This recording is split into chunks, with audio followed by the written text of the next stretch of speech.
नमस्कार. मालिकेचा आजचा भाग खूपच जबरदस्त असा असणार आहे. फायनली सिंधू ही 6वी पर्यंत पोहोचणार आहे आणि त्यावेळेस सिंधू ही मदत घेणार आहे, ती म्हणजे पिंकीची.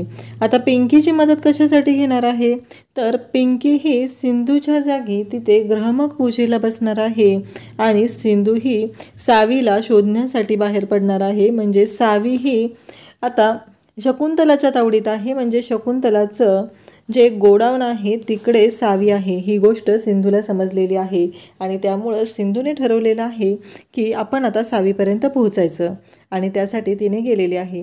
पण इकडे मधूला वेगळी शंका आहे की ह्या सिंधूने म्हणजे या कृष्णाने इथे पूजेला कोणाला बसवलेलं आहे, ही शंका मधूच्या डोक्यात आहे आणि त्यामुळं मधू म्हणते की मला कळलंच पाहिजे. म्हणून मधू म्हणते मला हिचा पदर झाकलेला आहे ते कसं कळेल. म्हणून मधू फॅन जो आहे तिच्या चेहऱ्याकडे फिरवते तेव्हा पिंकीचा चेहरा मधूला दिसतो. इकडे सिंधू ही 6वीच्या जवळ आहे आणि त्याच वेळी त्या गोडाऊनमध्ये तिथे शकुंतला आलेली आहे आणि शकुंतला सिंधूला पाहते. सिंधू त्याचबरोबर आयुष हे दोघंही 6वी बरोबर तिथे आहेत. आता शकुंतलाने सिंधूला पाहिलेलं आहे. नक्की आता सिंधूला शकुंतलाबरोबर कशा पद्धतीने फाईट करावी लागणार हे आपल्याला पाहायला मिळणार आहे.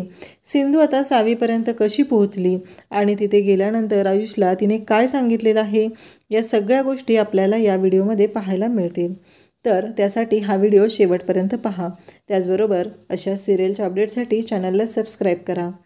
तर इकडे शकुंतला आता तिथे आलेली आहे. ती जेव्हा सिंधूला पाहते तेव्हा सिंधूलाही धक्का बसलेला आहे.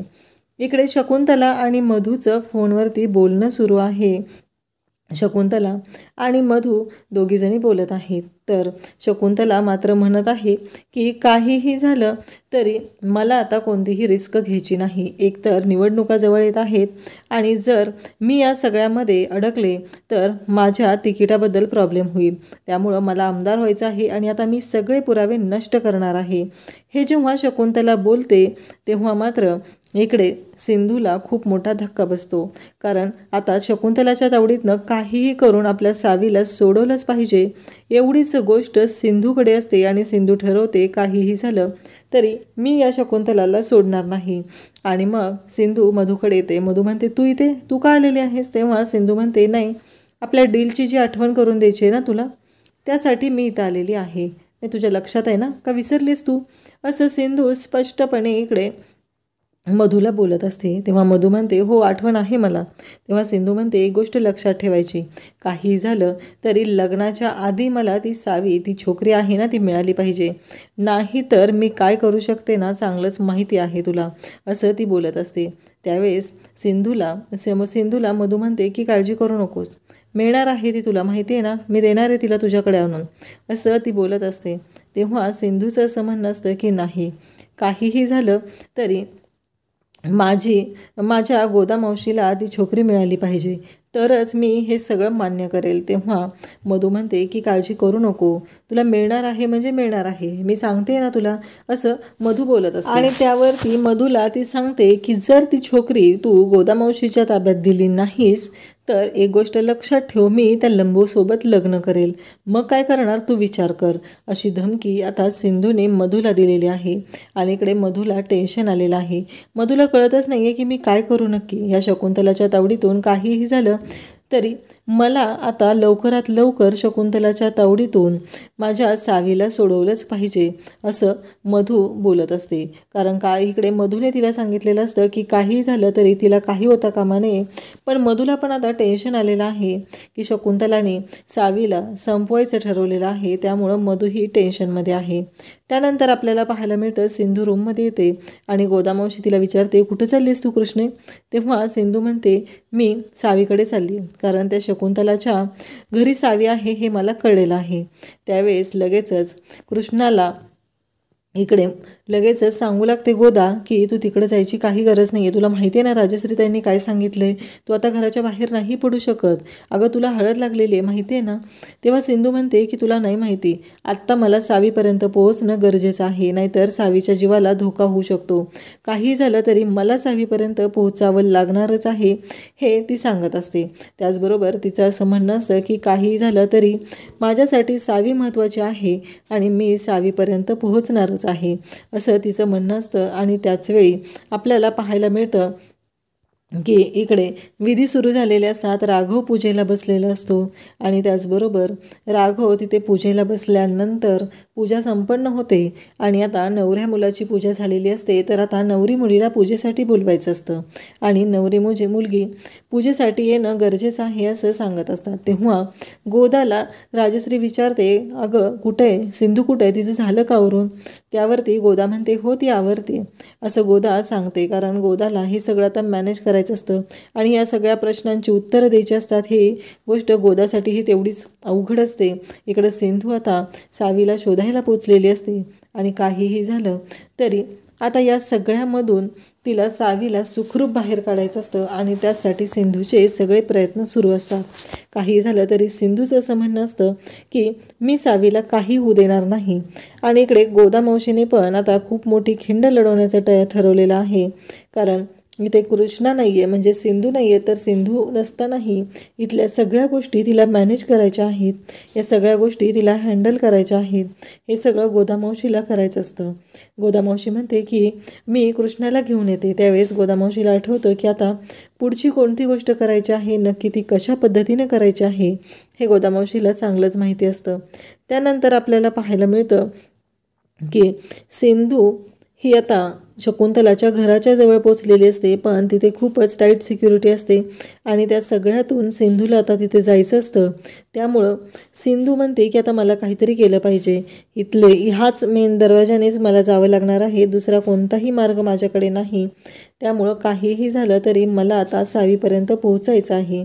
आणि तिथे सिक्युरिटी असते. त्यावेळेस सिंधू तिथे एक काचेची बॉटल असते, ती काचेची बॉटल उचलते आणि ती फेकून दुसऱ्या साईडला देते.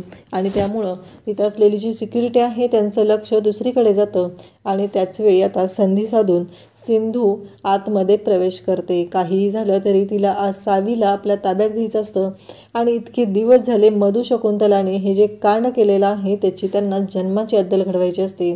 यासाठी सिंधूने हे सगळं केलेलं असतं. त्यानंतर आपल्याला पाहायला मिळतं की आता ती सिक्युरिटीवाले बाजूला जातात आणि त्याच संधीचा फायदा घेऊन सिंधू त्या बंगल्याच्या मागच्या साईडने आतमध्ये शिरते. आणि आता काही करून तिला सावीपासून कोणीही दूर करू शकत नाही अशा काहीशा अंतरावर सिंधू ही सावीच्या जवळ पोचलेली असते. आणि सावीकडे जाऊन तिला काही करून सावीला आपल्या ताब्यात घेऊन तिथून बाहेर पडायचं असतं. पण सिंधूसाठी पोहोचणं सोपं असतं, पण तिथून बाहेर पडणं तेवढं सोपं नसतं. आता सिक्युरिटीवाले शोधू लागतात नक्की कोणत्या दिशेला काय पडलंय, म्हणून ते शोधाशोध करू लागलेले असतात. इकडे सिंधू आतमध्ये येते आणि पाहते तर काय, समोरच सावी तिला दिसते. आणि सावीला पाहता क्षणी सिंधूच्या डोळ्यातून पाण्याच्या धारा वाहू लागतात. कारण ती स्ट्रॉंगपणे वावरणारी कृष्णा आज तिच्यातली आई जागी झालेली असते. आपल्या लेकीला पाहताच तीही विचित्र अवस्थेत आपल्या लेकीला पाहताच तिचा बांध सुटलेला असतो. ती ढसाढसा रडत असते. सावी पण तिथे खुर्चीवरती बेशुद्ध असते, तिला बांधून ठेवलेलं असतं. आणि बिचारी सावी त्याच अवस्थेत असते. कारण याच्या आधीही सिंधू जेव्हा सावीला भेटलेली होती त्यावेळेस पण सावी ही बेशुद्धच होती. आणि आजही पुन्हा सिंधू सावीच्या जवळ आलेली आहे, तरीही तेच घडलेलं आहे. आणि त्याचबरोबर इकडे आता विधीला सुरुवात होत असते. तर मधूला मात्र खूप छान वाटत असतं. मधूला माहिती असतं की आज काही करून आपलं राघवसोबत लग्न होणार आहे. आणि काहीही झालं तरी आपण आज राघवचं होणार आहोत ही गोष्ट मधूला माहिती असते. आता नवरी मुलगी का आणली नाही अजून पूजेसाठी असं गुरुजी विचारतात. तेवढ्यातच तिथे गोदा नवऱ्या मुलीला घेऊन येते. तर लाल रंगाच्या साडीमध्ये नवरी मुलगी तिथं आलेली असते आणि सगळेजण खुश होतात. आता पुढचे विधी सिंधूने करायचे असतात. पण सिंधूसोबत पूजेला कोण बसणार हाही मोठा प्रश्न असतो. पण त्यावरतीही राजश्रीकडे उत्तर असतं. आज राजश्रीला काही करून आपल्या राघवचं आणि सिंधूचं लग्न लावायचं असतं. आणि इकडे रुक्मिणीला मात्र या सगळ्या गोष्टींचा खूपच त्रास होत असतो.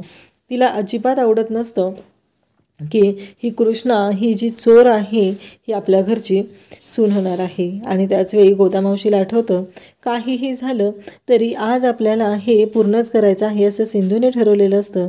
आणि त्यासाठी सिंधू आता सावीकडे गेलेली असते. तिने गोदाला सांगितलेलं असतं की मी पिंकीला बोलवून घेते. सिंधूने पिंकीला कॉल केलेला असतो आणि पिंकीला सांगितलेलं असतं की पिंकी, मला तुझी मदत आहे. मला कळलेलं आहे की आपली सावी जी आहे ती शकुंतलाच्या घरी आहे आणि तिथून आपल्याला सावीला आपल्या ताब्यात घ्यायचं आहे आणि मी तिला शोधायला जात आहे. तुझी मला गरज आहे, तू आत्ताच्या आत्ता इकडे ये, असं सिंधूने स्पष्टपणे पिंकीला सांगितलेलं असतं आणि पिंकीला बोलवून घेतलेलं असतं. पिंकीला सुरुवातीला काहीही माहीत नसतं की पिंकी सिंधूला नक्की काय मदत करणार आहे. परंतु आपल्या मैत्रिणीच्या शब्दाखातर पिंकी पण लगेचच तयार झालेली असते आणि पिंकी ही सावीला शोधण्यासाठी आता सिंधूला मदत करायला येणार असते. इकडे गोदाला पण खूपच काळजी वाटत असते की आता काय करायचं नक्की, हा मोठा प्रश्न गोदाच्या पुढे असतो. आणि पिंकी म्हणालेली असते की काळजी करू नको, मी म्हणते ना तुला, मी येते आणि मी तुला पाहिजे ती मदत करायला तयार आहे, असं पिंकीने सांगितलेलं आहे. तर इकडे सिंधूने पूर्ण रणनीती सगळी आखलेली असते.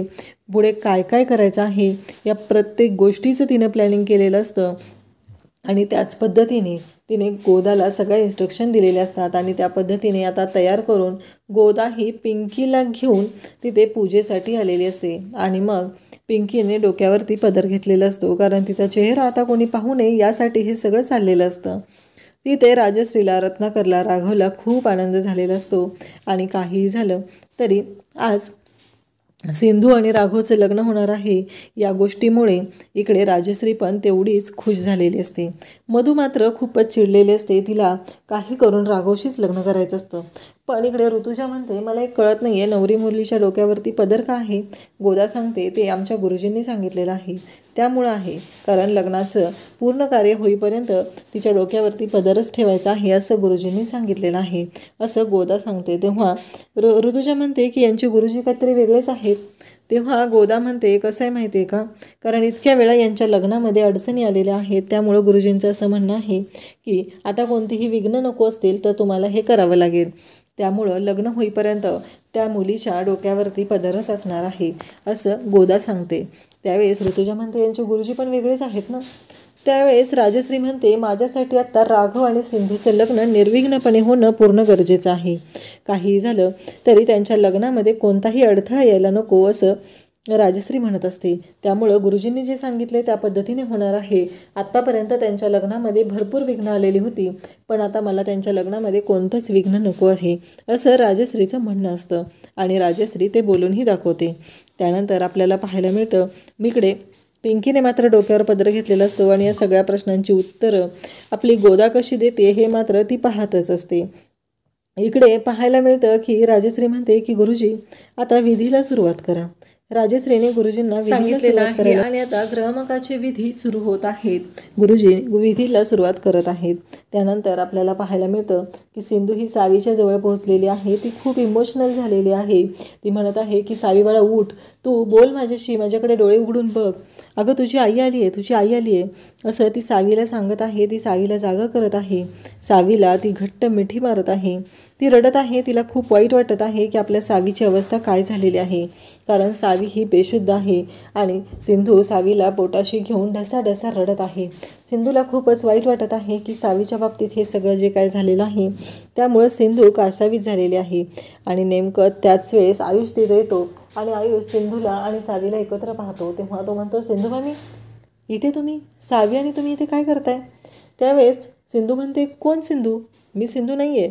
त्यावेळेस आयुष म्हणतो, बास आता, मला कळलं आहे सिंधू मामी, पण मला एक कळत नाही आहे की तुम्ही तुमचा वेश बदलला, तुमचं नाव बदललं, हे कशासाठी केलं. अशी कोणती गोष्ट घडली की राघव मामाला पण तुम्ही हे कळू दिलेलं नाही. आयुष असं विचारत असतो. तेव्हा सिंधू म्हणते, मी नाही आहे, मी कृष्ण आहे. तेव्हा आयुष म्हणतो, जेव्हा तुम्ही सावीला जवळ घेतलं तेव्हा तुमच्या डोळ्यामध्ये मला आईचं प्रेम दिसलं, आईची माया दिसली, एक आई आपल्या लेकरासाठी कासावीस झालेली आहे हे दिसलं. तेव्हा सिंधू सांगते की आता तुला कळलेलं आहे तर मी तुला सगळ्या गोष्टी सांगते, पण ह्या गोष्टी तू कोणालाही सांगायच्या नाहीत, नाहीतर आत्तापर्यंत जे सगळं केलेलं आहे त्या सगळ्यावरती पाणी पडेल. त्यावेळेस आयुष म्हणतो, काळजी करू नका, मी तुमच्या बाजूनेच आहे. आणि आयुष आता सिंधूला मदत करायला तयार झालेला आहे. आणि सिंधूने मधू आणि शकुंतलाचं सगळं कारस्थान आयुषला सांगितलेलं आहे. आता आयुष आणि सिंधू तिथून कसे बाहेर पडणार हा सगळा प्लॅन तिथे केला जात आहे. आणि नेमकं त्याच वेळी शकुंतला तिथल्या सिक्युरिटीला घेऊन तिथे येत आहे, कारण तिलाही डाऊट आहे की नक्की काय झालेलं आहे, म्हणून ती ते पाहायला येत आहे. इकडे मधूला प्रश्न पडलेला आहे की ते विधीला कोण बसलेला आहे, म्हणून मधू तो चेहरा पाहण्यासाठी तो फॅन आहे तो वधूच्या दिशेला फिरवते.